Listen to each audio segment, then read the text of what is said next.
has their own personal page called Dashboard. You can get to it by clicking the link in the user menu or in the navigation drawer.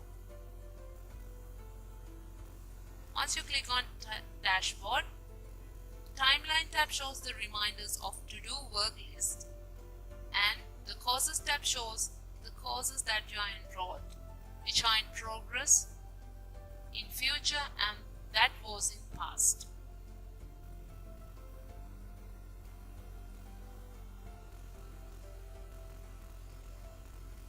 Click on Customize this page button to modify your dashboard, and you can change it back to site defaults by clicking the Reset button.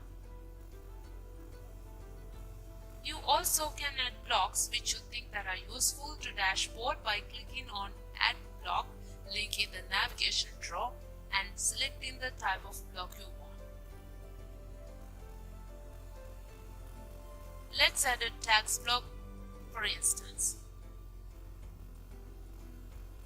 Once you click on this arrowhead, you can show up the blocks.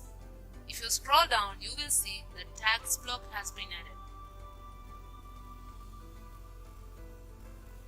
If you click on the crosshair icon, you can drag and drop the block to the place you want to appear it.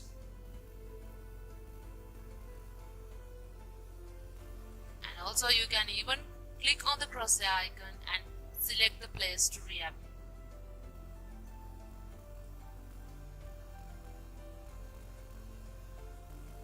Blocks can be deleted by clicking the arrow and then click on Delete Block. When finished organizing your dashboard, click Stop Customizing this page.